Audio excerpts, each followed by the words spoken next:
Hello, welcome back. Fred in the shed. Look at this on a glorious February day, midwinter in the UK.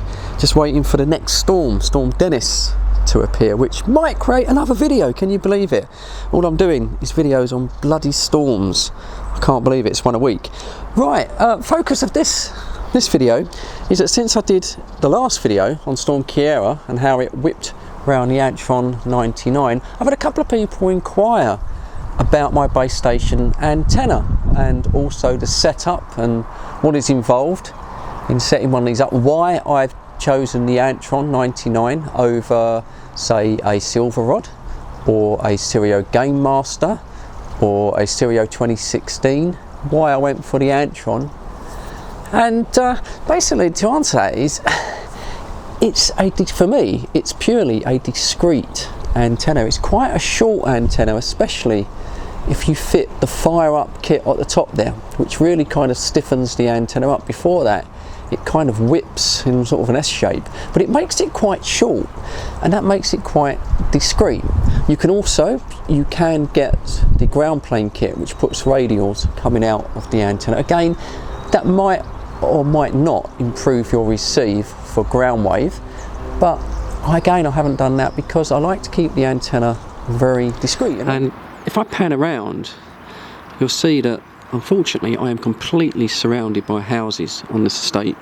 I am in a middle of a square of sort of houses, and people really don't want to see things sticking up on roofs, and there is covenants and council restrictions to what you can put up on a roof, which I'm not really legally enforcing that by putting up an antenna. So I am a little bit wary about what people think, and that's why I've tried to keep it discreet.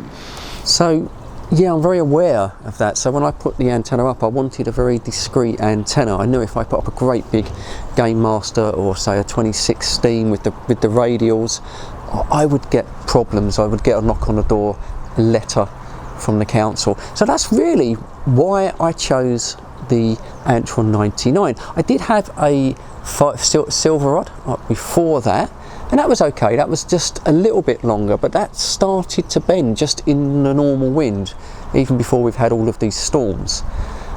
So far, amazingly, that Antron 99, as you saw on the other video, it stood up to about 3 or 4 storms. I don't know how much longer it will be able to withstand a bashing, but being fiberglass, it seems to sort of bend around and it does return. If it does break, then yeah, I might venture a 2016, because that's been up, I don't know, about 3 or 4 years, I suppose, at that height, and I think people have kind of got used to it. Also, because it's white, quite often when it's cloudy, it sort of blends in. It blends into the sky. Not so much on a dark day. Being white, it maybe shows out a little bit more. But and it's quite, as you can see here, and if you look at it, it's sort of almost semi-translucent. So it just sort of blends in. It's just a very non-discreet kind of sort of almost not a stealth antenna, but for me, it just means I don't get any hassle from the neighbours. Now, when it comes down to the installation of this antenna, I did get a little bit criticised by one guy. He did go on about the fact that I haven't really secured the cable.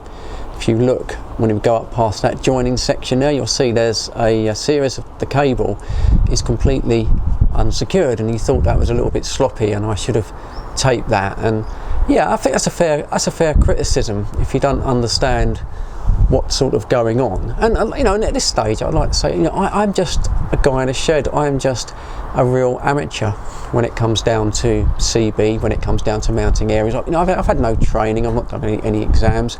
There's far more qualified people that watch my videos that know a lot more than I do. So I always take it on the chin. I've never really professed to be anything but an enthusiastic amateur, and I hope the enthusiasm does come across on the videos, because I do get very enthusiastic about the hobby. But moving back to this cable, see, the reason I can't cable tie that middle section is because, if you'll notice, we've got these 2 K brackets here.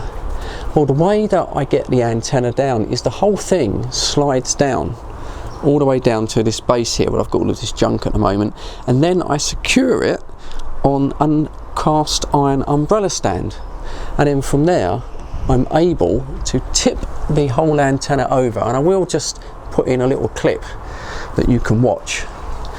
But you'll see that I am now tipping the whole antenna over, and the whole thing has to fit through this little gap here, which is about 2.5 feet, and then go straight across into the garden. That's the only gap that I've got to get this pole through. So it's really important that the whole thing has to slide down.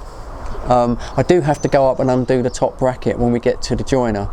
I have to take the U-clamp out, and then you'll slide it down. I've got a thick cable tie there which stops it, which I can release. That stops it from falling down, but the whole thing has to slide down, and I'm able to do that on my own. It's really quite a job, to be honest. I'm not a massively big guy, and it is a bit of a struggle, but I'm able to do that on my own, which is quite an achievement. When it comes to the pole itself, again, this is just really people have said before, it's a bit messy there with that joiner in the middle, but this is just evolved out of sort of how the project has evolved. I started off with one pole, and then I bought another pole, and so we start off here. We've got, I don't almost fall over, this is 2-inch aluminium pole, and then that goes up there to the joiner section, and then above that is 1.5 inch mild steel, so it's steel at the top and then aluminium at the bottom, and then you've got that joiner there, which I can probably just about zoom in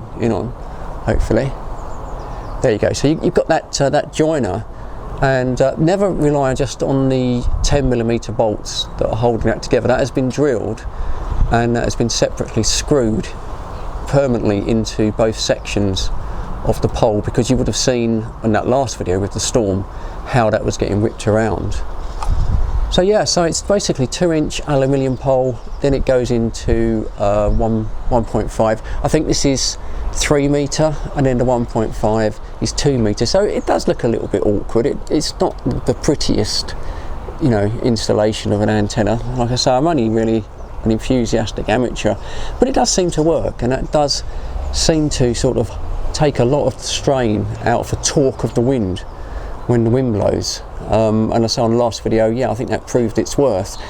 And it may have a slight lean on it now. I'm not sure, since that wind last week. I think it is slightly leaning a fraction over. The antenna itself is reasonably straight, but it may have got a slight lean on it, but it didn't come down. The brackets didn't come out of the wall. You see I'm using 2 K brackets there. You normally get a T and a K bracket, but I decided to go with, originally I had 3, which I thought was an overkill, and I've gone down to 2, but I decided to go with 2 T brackets now, 2 K brackets. Now all of this came from eBay, and I can't remember where I got it from because it was quite a while ago, but I think the bottom pole was, I seem to recall, about £35 delivered, and the top pole I think was about 25 delivered, and the brackets they weren't bad. I think they were around about £20 delivered. So I just thought it was easier to get it all off eBay, and it all came in a big lorry. It was massive, but that saved me trying to get all that lot on top of the car and things like that.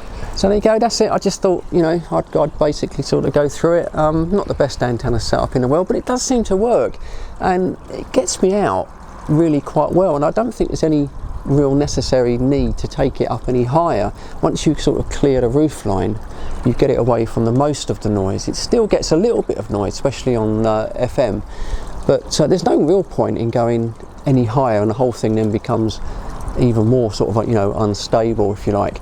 People have said you could strap it to the chimney, and I could do, but I have seen and heard horror stories where people have done that, and in high winds it's actually taken part of their chimneys down. The poles literally ripped it out. Also, this house, the construction of this house, all of these bricks that you see, they're hollow bricks.